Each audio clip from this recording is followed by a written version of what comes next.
Part 1.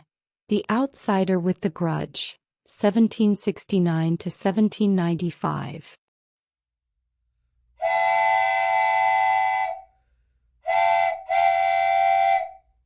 All right, so let's talk about Napoleon.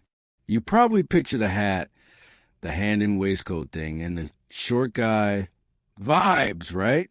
Well, first off, he wasn't even that short for the time. That was mostly British propaganda being effective as hell. But before he was a guy dominating every map of Europe, he was just a scrawny, moody kid from a rocky island called Corsica. Napoleon was born in 1769. Timing is everything here, man. Literally months before he was born, France had just finished taking over Corsica from the Italians. So, Napoleon was born a French citizen, but in his heart, he hated France. He grew up thinking of the French as these arrogant invaders. His family wasn't dirt poor, but they weren't rolling in it either. They were minor nobility, which is basically a fancy way of saying they had a title, but still had to worry about the grocery bill. His dad, Carlo, was a bit of a schemer. Managed to pull some strings and get Napo a scholarship to military school in mainland France. Imagine this. You're 9 years old. You barely speak French. You've got a thick Italian Corsican accent. And you're dropped into a school full of posh, rich French kids who think they're better than you. It was brutal. He was an outsider. He spent most of his time in the library, obsessed with history and math. He didn't want to play with the other kids. He wanted to read about Alexander the Great and dream about freeing Corsica from the very people who were teaching him how to fight. He was a loner, a total nerd for artillery. 2. Back then, if you were a high-born noble, you went into the cavalry, riding horses, looking cool. But the artillery? That was for the guys who actually liked math. You had to calculate trajectories, windage, all that technical stuff. It wasn't cool, but it was effective, and Napoleon was scary good at it. Then the world turned upside down. 1789, the French Revolution. Suddenly, being a noble wasn't such a great career path in France. People were losing their heads. Literally, Napoleon was in his early 20s, a low-ranking officer, and he saw an opportunity. He wasn't some huge fan of the liberty, equality, fraternity stuff at first. He just saw a vacuum where the old system used to be. He figured, hey, if the deck is being reshuffled, I might as well get a seat at the table. His big break? The Siege of Toulon in 1793. Toulon was this massive port city that had basically told the revolution to screw off and invited the British Navy in to help. The French army was stuck. They couldn't get the Brits out. Along comes 24-year-old Napoleon. He takes one look at the situation and realizes everyone else is being idiot. He doesn't want to attack the city directly. Instead, he points at a specific hill and says, if we put cannons there, we can sink the British fleet. They gave him a shot. He worked like a dog, barely slept, and even got stabbed in the thigh with a bayonet during the fighting. But it worked. The British saw the cannons, realized they were sitting ducks, and sailed away. Boom. Overnight, this nobody from Corsica is promoted to brigadier general. But life isn't a straight line to the top. After Toulon, he almost lost everything. The political wind shifted again, and he ended up in a jail cell for a bit, then wandering the streets of Paris, broke and depressed. Even thinking about joining the Sultan's army in Turkey just to get a paycheck. He was a general with no boots and a rumbling stomach. Then came the whiff of grape shot. October 1795. A massive royalist mob is marching on the revolutionary government in Paris. They want to bring back the king. The government is panicking. They call on Napoleon. They ask him if he can handle it. He doesn't hesitate. He finds some cannons, loads them with grape shot, basically canisters full of metal balls that turn a cannon into a giant shotgun, and fires directly into the crowd at point-blank range. It was a massacre. It was cold-blooded, but it saved the government. And just like that, he's a hero of the day. He's a sword of the revolution. Right around this time, he meets Josephine. Now, Josephine was something else. She was a widow, a bit older than him, incredibly charming, and she knew everyone in Paris. Napoleon fell for her hard. Like, embarrassing love letters every 5 minutes, kind of hard. He was this awkward, intense soldier, and she was a sophisticated socialite. They got married, but there wasn't much time for a honeymoon, because 2 days after the wedding, he was sent to Italy. Now, everyone thought the Italian campaign was a joke. The soldiers that were starving, they had no shoes, no morale. The government sent Napoleon there basically to get him out of Paris because they were starting to get scared of how popular he was. They figured he'd fail quietly. They couldn't have been more wrong. Napoleon shows up, looks at this ragtag army, and tells them, "You're hungry and naked. I'm going to lead you into the most fertile plains in the world. Honor, glory, and riches are waiting for you." And he meant it. He starts moving at a speed no one had ever seen before. He's outsmarting veteran generals who were twice his age. He's not following the old, gentlemanly rules of war. He's hitting them where they're weak, fast, and hard. This is where the legend really starts. But honestly, we're just getting warmed up.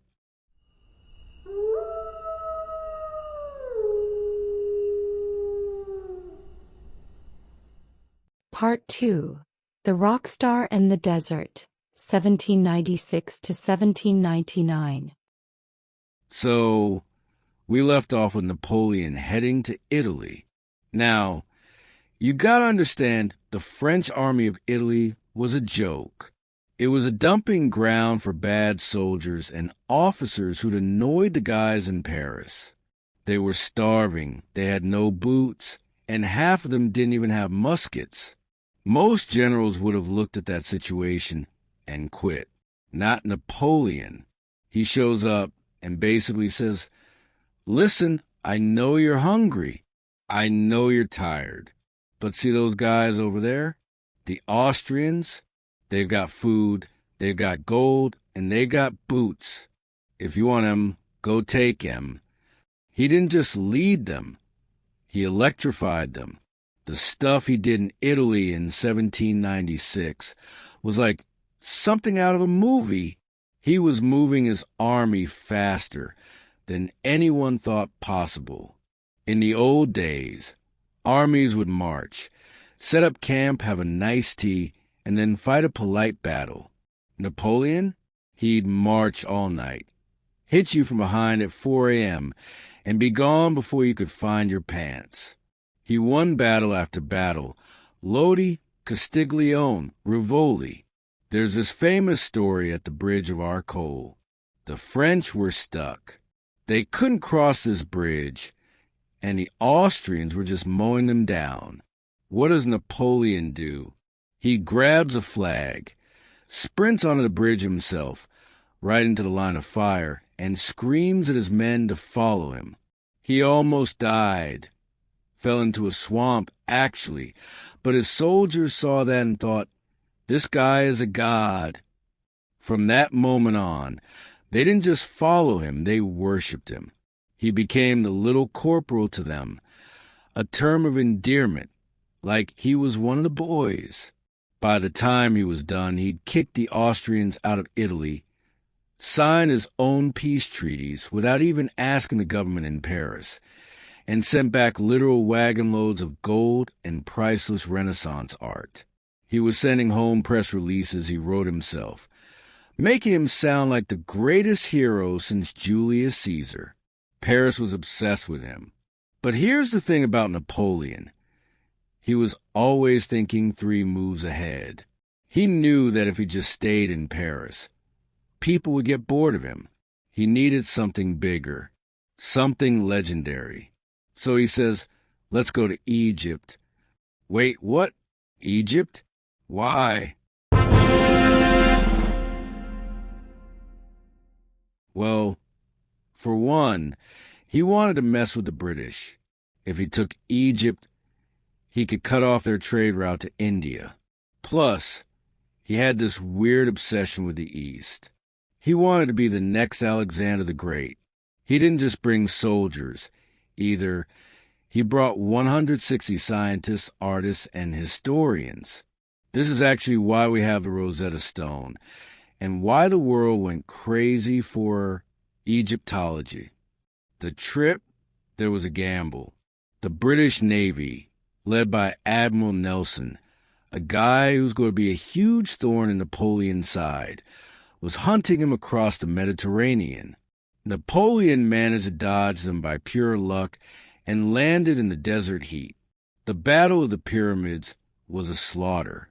He faced the Mamluks, these legendary warriors on horseback. Napoleon just put his men in giant infantry squares and let the Mamluks charge. It was like bringing a knife to a gunfight. He won, but then reality hit. A few days later, Nelson finally found the French fleet anchored at Aboukir Bay and absolutely obliterated it. In one night, Napoleon's ride home was gone. He was stuck in the desert with an army, surrounded by people who hated him, and no way to get supplies. Most people would have panicked. Napoleon? He just started acting like a sultan. He studied the Quran. He tried to set up a new government. He even went up into what's now Israel and Syria to fight the Ottomans.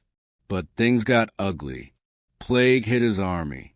He had to retreat across the desert, and it was a nightmare. Soldiers were literally blinding themselves with sand and disease. While he's sitting in Egypt bored and frustrated, he gets some news from France. It's bad.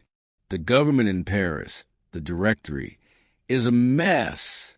Everyone's corrupt, the economy is trashed, and the Austrians and Russians are clawing back everything he won in Italy. Napoleon decides he's seen enough.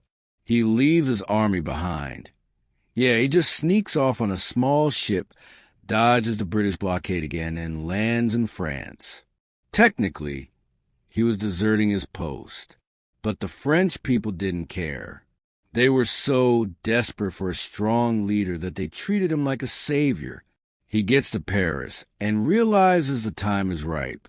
He teams up with some political schemers, including his brother Lucien and a guy named Size. They plan a coup. The day of the coup, 18 Brumaire, according to their weird revolutionary calendar, was almost a disaster. Napoleon wasn't a politician. He was a soldier.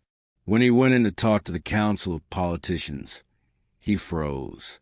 He started stuttering. He looked weak, and the politicians started yelling at him, calling him a dictator. They actually started pushing him around, and he almost fainted. His brother Lucien saved the day.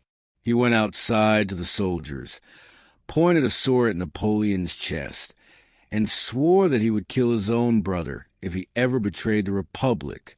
The soldiers bought it, marched in with bayonets, and cleared the room. Just like that, the old government was gone. A new one was set up with 3 consuls. Napoleon was the first consul. He was 30 years old. He was the head of France, and he was just getting started. He had a country to fix, a law code to write, and an entire continent to conquer. But before he could do any of that, He had to deal with the fact that France was broke and surrounded by enemies. He didn't waste any time. He didn't have meetings. He just worked 20 hours a day. He was fixing the banks, the schools, the roads. But the generals in Europe were laughing. They thought, okay, the little guy is in charge now.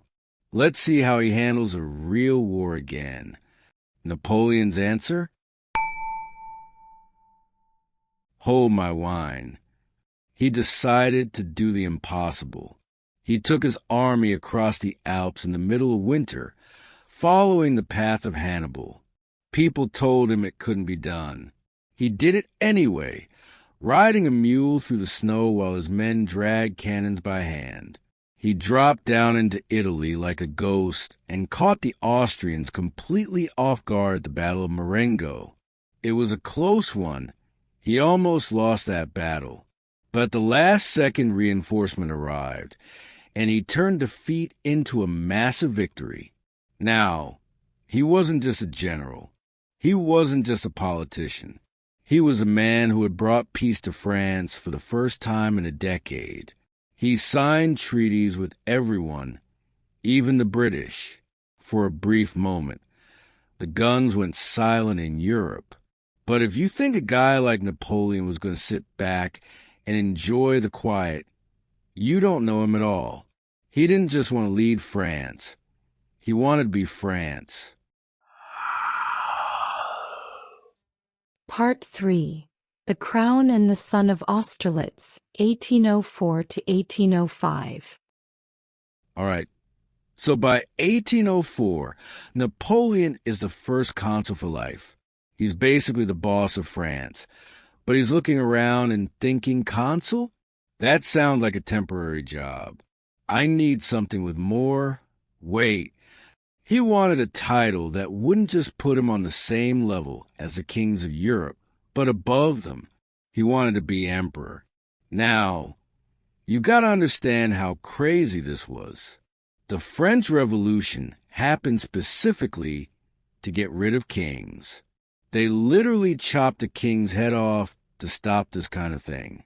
But Napoleon, he was so popular, and people were so tired of the chaos of the revolution that when he asked the public, hey, should I be emperor? Through a vote, they basically screamed yes. The coronation was a total circus. December 1804, Notre Dame Cathedral in Paris. It was freezing. He invited the Pope, Pius VII, all the way from Rome. Usually when a guy gets crowned, the Pope puts the crown on his head to show that God is the one giving the power. But Napoleon, he wasn't about that. During the ceremony, he literally took the crown from the Pope's hands and placed it on his own head. It was a massive power move. He was saying, I didn't get this from God or the church.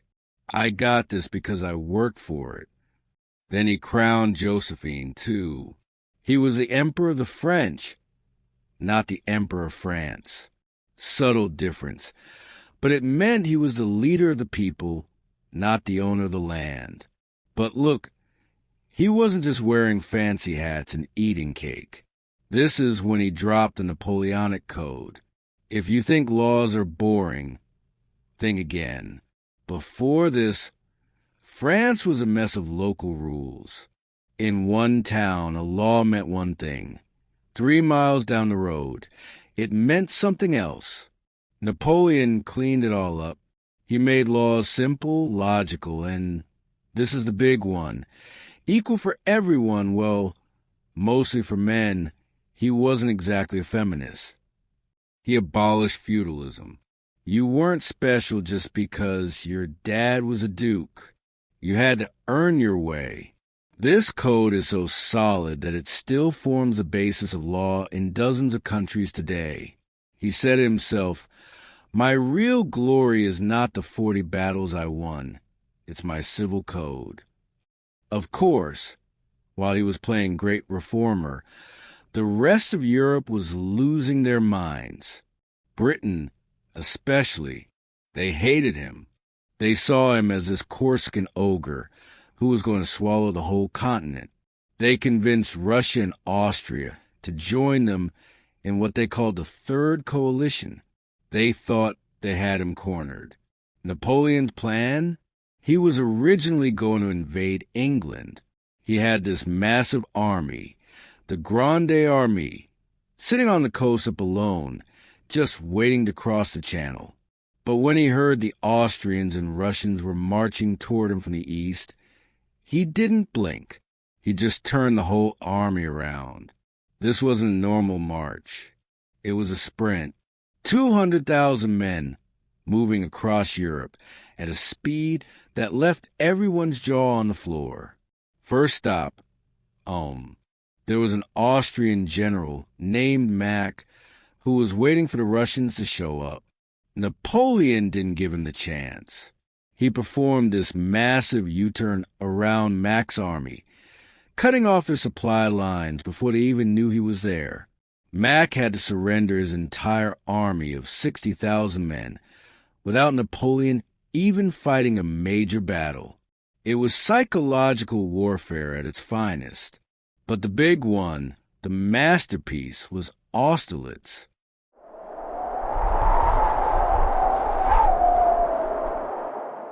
It's December 1805. It's cold, it's foggy, and Napoleon is outnumbered. He's got maybe 75,000 men against nearly 90,000 Russians and Austrians. The two emperors, Alexander I of Russia and Francis II of Austria, are both there. They think they've got him. And Napoleon wants them to think that. He played them like a fiddle.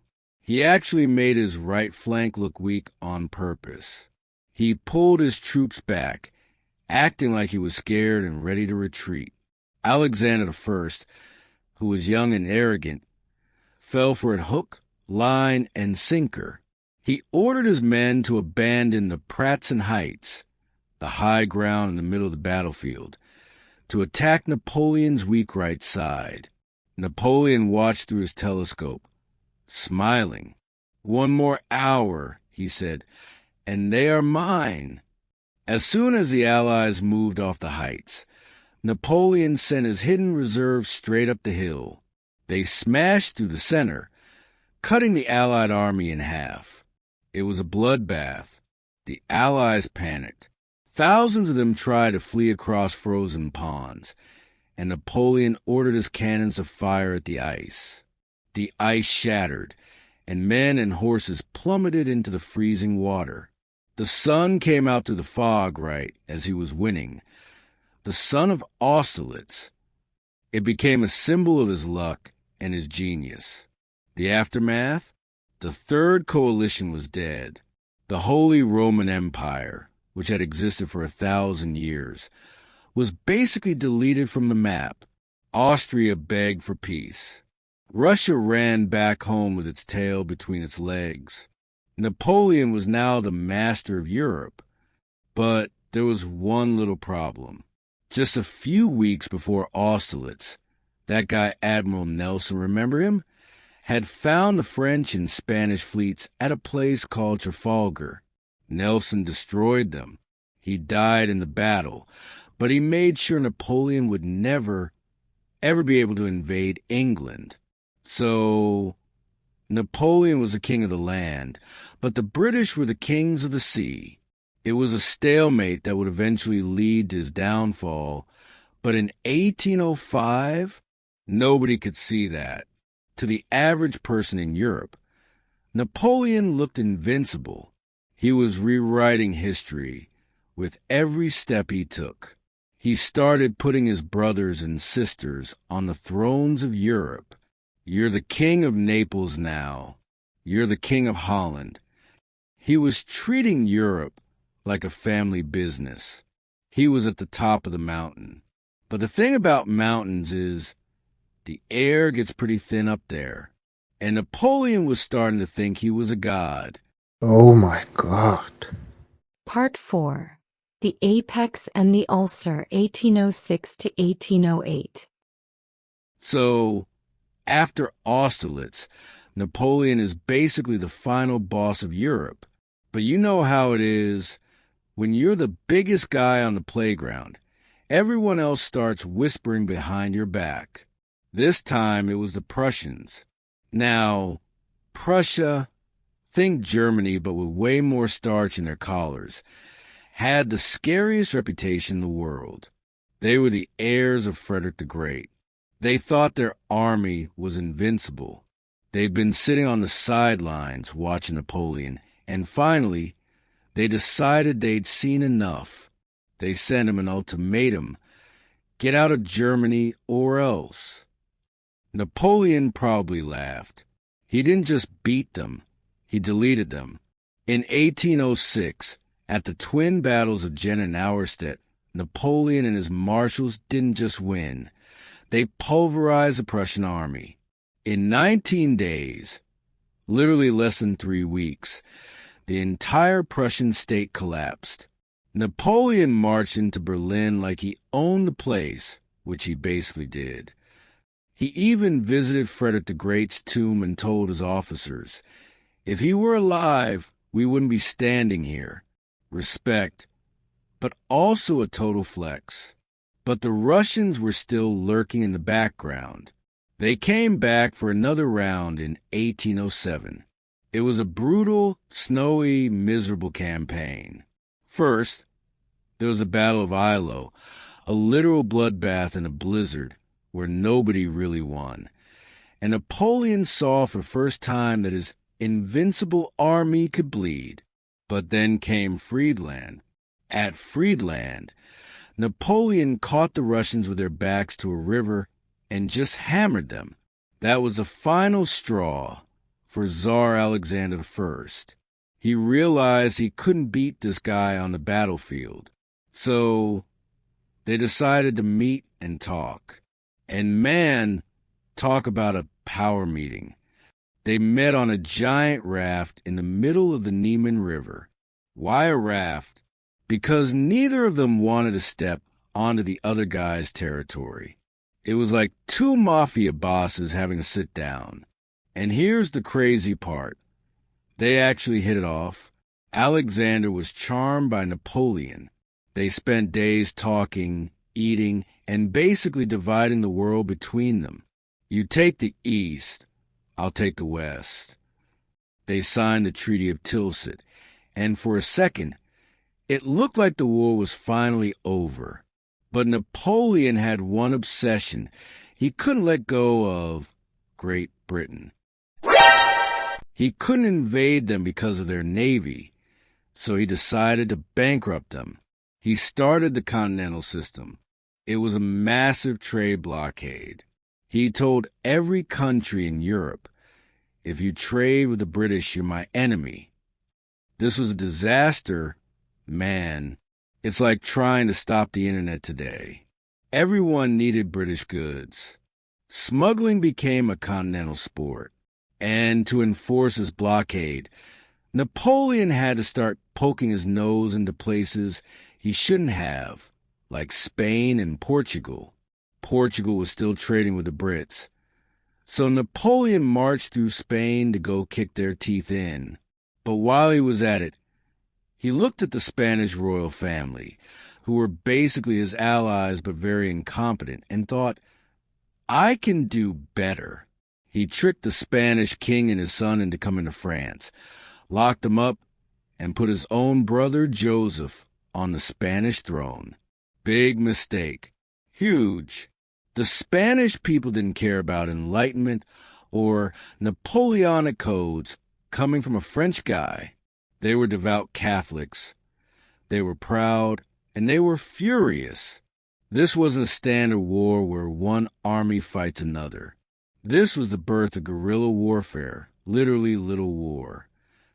Every village, every hill, every priest, and every peasant became a threat. If a French soldier wandered off to find water, he'd never come back. It was dark, it was gritty, and it was soul-crushing. Napoleon called it his Spanish ulcer. It just wouldn't heal. It sucked up hundreds of thousands of his best troops and tons of money, and he could never quite win it. And while he was distracted in Spain, the rest of Europe started to notice something. Napoleon was stretched thin. The invincible guy was starting to look a little tired. He was getting a bit older, a bit thicker around the waist, and a lot more arrogant. He started ignoring his best advisors. He thought his star would always protect him, but the clouds were gathering. The Tsar in Russia was getting annoyed with the trade blockade. It was killing the Russian economy, and the Austrians were sharpening their swords again.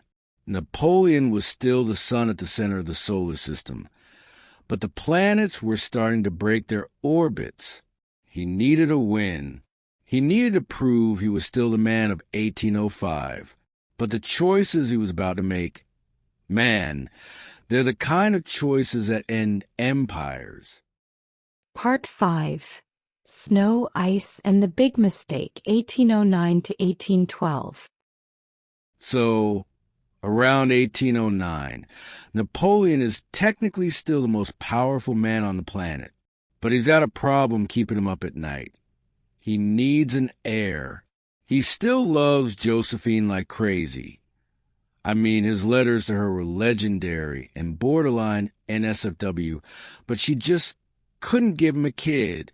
Napoleon's thinking, what's the point of building an empire if I don't have a son to hand the keys to?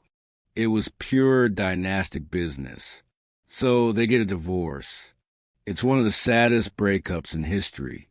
Honestly, he let her keep the title of Empress out of respect. But then he goes and marries Marie-Louise, the daughter of the Austrian emperor, his old enemy. It was a total merger and acquisition marriage. They have a son. He calls him the King of Rome. And for a minute, it looks like everything is back on track. Except it wasn't. There's a storm brewing in the east. Tsar Alexander of Russia? Remember the guy on the raft who was supposed to be Napoleon's best buddy? Yeah, that friendship went south. Alexander was sick of the continental system. That trade blockade against Britain. Russia's economy was tanking because they couldn't sell their grain. When Alexander started breaking the rules and trading with the Brits again, Napoleon lost his mind. He was like, "Oh, you're going to ignore me? Fine.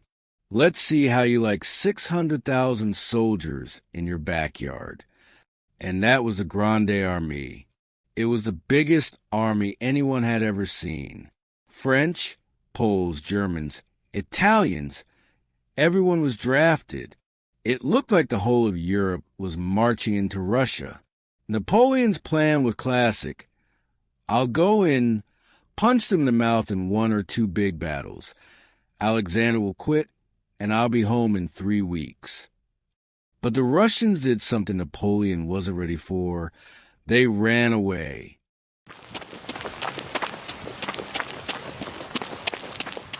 They just kept backing up. "Come and get us," they said. And as they retreated, they burned everything. They burned the crops, poisoned the wells, and torched the villages.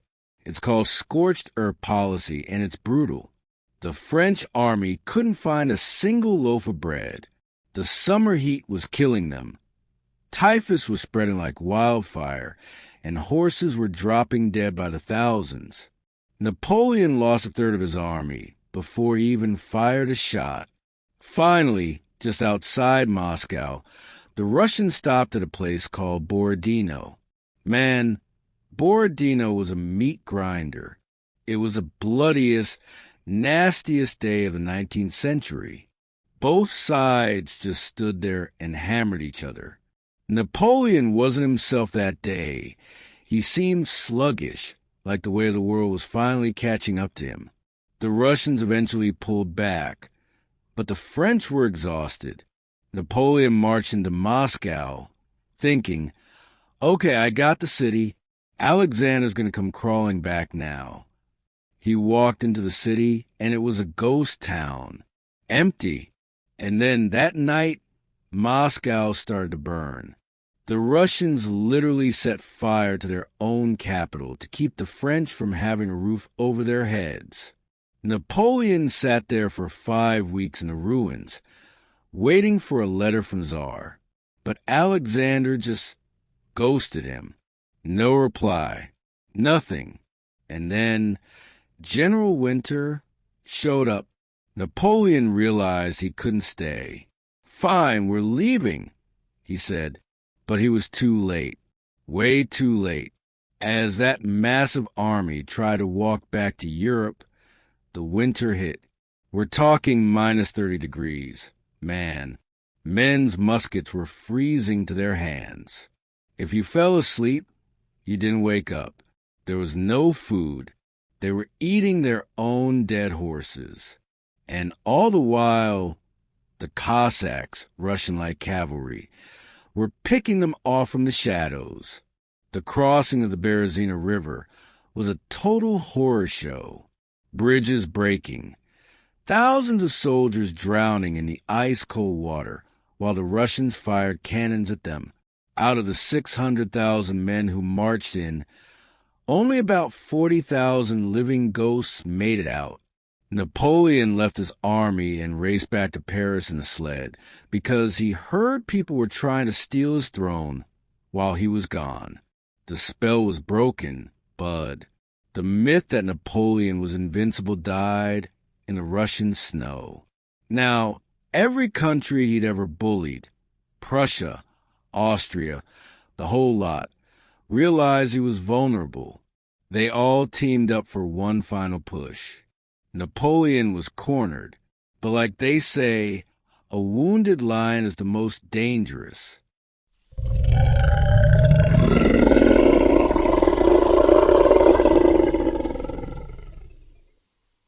Part 6. The Ghost in the Fog, 1813 to 1821. So, Napoleon gets back to Paris after the Russia disaster, and the vibe is not great. Imagine coming home after losing 500,000 guys. The aura of invincibility is totally shattered. Every king and emperor in Europe who'd spent the last decade hiding under their beds suddenly pops out and says, "Wait, he's human? Let's get him." Prussia, Russia, Austria, Sweden, they all team up. It's the Sixth Coalition. Napoleon, being Napoleon, somehow scrapes together a new army. It's mostly teenagers and old men at this point, but he's still the best tactical mind on the planet. He actually wins a few more battles, but the math just doesn't add up anymore. He's outnumbered 10-1. Then comes the Battle of Leipzig in 1813. They call it the Battle of the Nations because, well, everyone was there. It was the biggest battle in history until World War I. Napoleon got hammered. He had to retreat, and for the first time, the war moved onto French soil. By 1814, the Allies were at the gates of Paris. Napoleon wanted to keep fighting. He wanted to burn the city before letting them take it. But his own marshals finally stood up to him. They were like, "Boss, it's over. Give it a rest." So he abdicates. He tries to take poison, but it's old and just makes him sick. Talk about a bad week. They exile him to Elba, a tiny island off the coast of Italy. They let him keep the title of emperor. But he's only the emperor of a rock. Most people thought that was the end of the story. The ogre was in a cage.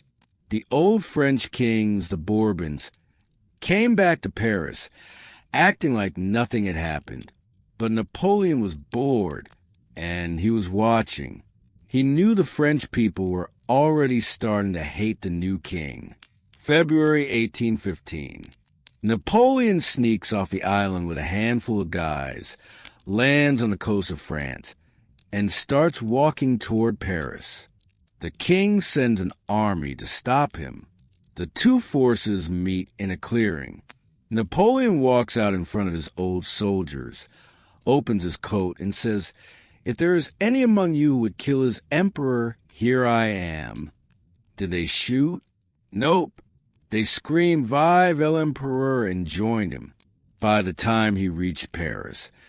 The king had fled and Napoleon was back on the throne without firing a single shot. This is the 100 Days. But Europe wasn't having it. They declared war not on France, but on Napoleon himself, which leads us to Waterloo, June 1815. It's Napoleon versus the Duke of Wellington, the British guy, and Blücher, the Prussian. It's a muddy, bloody mess. Napoleon's health was failing. He had hemorrhoids and a stomach ache, and he couldn't sit his horse right. He made some rare mistakes. Wellington held a ridge like a bulldog, and just when Napoleon thought he might break through, the Prussians showed up on his flank. Game over, man. This time, the Allies weren't taking any chances. They didn't send him to a nice island in the Mediterranean. They sent him to St. Helena. It's a volcanic rock in the middle of the South Atlantic, thousands of miles from anything. He spent 6 years there, bored out of his mind, arguing with the British governor and writing his memoirs. He was obsessed with how history would remember him. He died in 1821, probably from stomach cancer or maybe arsenic poisoning, depending on which conspiracy theory you like.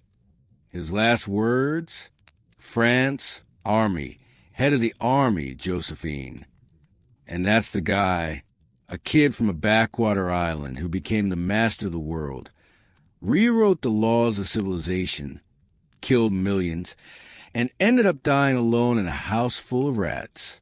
You can hate him or love him, but you can't ignore him. He changed the DNA of the modern world.